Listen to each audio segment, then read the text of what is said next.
Konnichiwa mina, this is T-Secure, and you're watching PokeCast. Welcome back to Game Boy Top 10s, the best puzzle games that aren't Tetris. Now, there are rules I have to reiterate. So rule number 1, has to be on GameFAQs puzzle list. If it's not in the puzzle category on GameFAQs, it's not on this list. Just makes it easier for me and narrows it down. Rule number 2, no Game Boy Color games. This is very important because this is a Game Boy, and also excludes about 85 more puzzle games that I don't have to look at.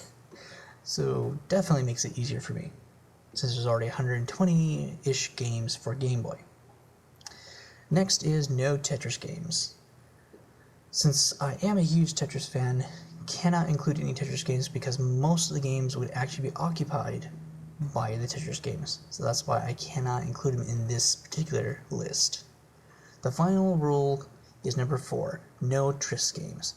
Word tricks, hat tricks cannot be included because they are still considered a Tetris type game in the Tetris family, in, well, at least my eyes. So those are the 4 rules that exclude games from this. Now, number 5, Pocket Polio Polio Su. This one I had to add in mainly because it has Super Game Boy features. Polio Polio, the first one, was really fun. I enjoyed it, but they improved the graphics in this game a lot. They actually made they took out the Polio completely out. As you can see, they're actually shapes with different color. In the previous one, they were actually Polio, but they used the same type of mechanics as Dr. Mario, and it made it a little hard to play. So that's why I had to exclude that one and I went for this one, is because the graphics are better, and Super Game Boy always makes it nice to have those little borders on there and some coloring to it. So that is why I chose this edition, because it is actually easier to play. And let's face it, it's Polio. It's one of the coolest games out there that I just absolutely love and will always enjoy playing. I think my favorite edition of this game was actually Polio Pop Fever. I prefer the DS edition of it, just because I guess I play a little bit better on handhelds than I do on systems for some reason on certain puzzle games. I'm happy to say that if I'm correct, they actually have, I think it's either this one or Polio Pop 1 is available Virtual Console. I just can't remember which one. And there goes a mega combo. At least I can do the combos right in this game. That's always nice. And you can ask anybody who's played me on the DS that isn't better than me, hates playing this game with me. Mainly my brother, you know, gotta have fun with him. Because I'm not that good, unfortunately. Moving on, after making a fool of myself. Number 4, Dr. Mario. You guys knew this was going to be there. This is one of the all-time best puzzle games from Nintendo, hands down. And it has to be on my list because, I mean, the concept alone is very simple, very ingenious, and a ton of fun.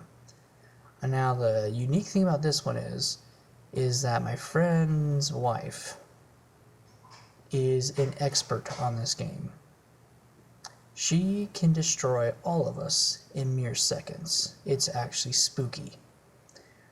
I think the best experience we ever had against her was when I actually had Dr. Mario 64, and well, we decided, hey, okay, she can just completely and utterly destroy us. Why don't we try 4-player mode and see how well she can do?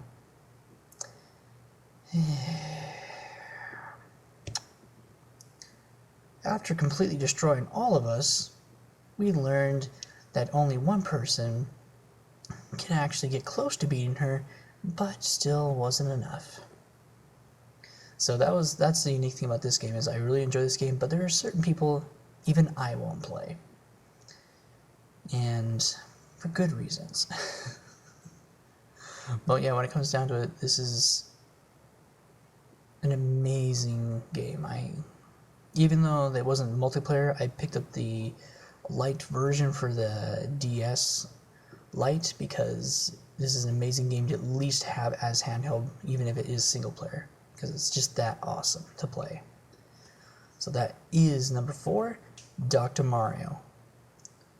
Amazing puzzle game from Nintendo, which actually was the game that inspired Tetris 2, for all of you out there who don't know that. So, what's better than Dr. Mario? Well, number 3, Yoshi's Cookie. Yoshi's Cookie,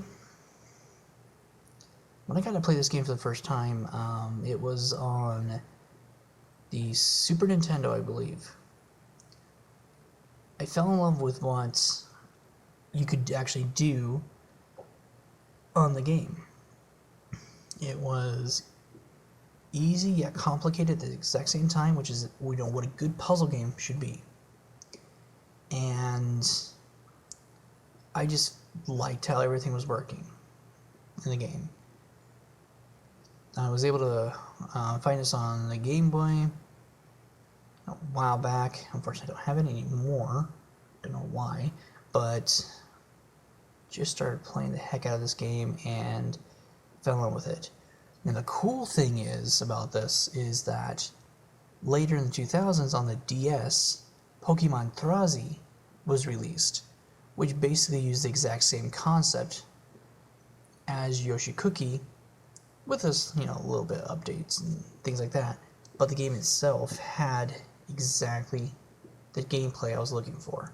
So I was very happy that a Pokemon game came out that did the exact same thing that Yoshi Cookie did. And I was hooked on it again from there. Still, one of the games that, if you ever get the opportunity, this is one worth playing. Very easy. All you're doing is just shifting the cookies horizontally or vertical. That's all you have to do in the game. And then, luckily, get them to disappear before the next cookies come. So, that's what you have to do for Yoshi's Cookie, and that's why it is number 3 in here, because an amazing handheld game to have that's perfect for single player. Now, moving on to number 2, Isodo The Way of the Stones. We had this game when I was a kid, played this like crazy. I still do not know what happened to my copy, so I have to buy it again, unfortunately. But this is a game where, as you can see how the game is playing, you get the cards. Your goal is to play down all the cards you can. Now, depending on how you place it, it won't get you points or it will get you points. And when you play it down, you either have to match it by shape or by color. But you can only place it down if everything around it matches. And so you can't just put down, like I have that piece right there. I had to find a clear. Now if I had a circle clear, I could play it down. But that's what makes it really hard. Now the hardest one to get is actually a 4-way, because you really have to work around it and do it just right. Like right, let's see, I know I have it in this video somewhere. I don't know how I was able to get one because I was just playing it real quick just to like, hey, here's this awesome game. And I was lucky enough to at least get one 4-way in here, which is pretty hard. I think the max I ever got was like 3, and that was when I was playing like crazy. Kind of drove me crazy trying to get it. So,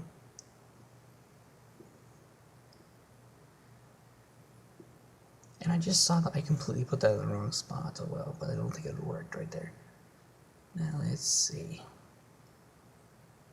Yeah, here it is. This is the 4-way right here. Yeah, it has to be epic because they are hard to get. So this is one of my all-time favorite games right here. And that's why now it's number 2. Number 1, Yoshi, or Mario Yoshi if you are in the UK. I think it's also called Mario Yoshi. Well, I forget what the Japanese name is. Yoshi no something. This is the most played puzzle game that I own. I have bought it every single way it's been released. The only version I miss right now is I just have to rebuy this for the Nintendo, just for I can have it to hang it on my wall. But I currently own the Game Boy version. I have the NES Virtual Console, I have the Game Boy Virtual Console. This game is just the best puzzle game ever released in my opinion.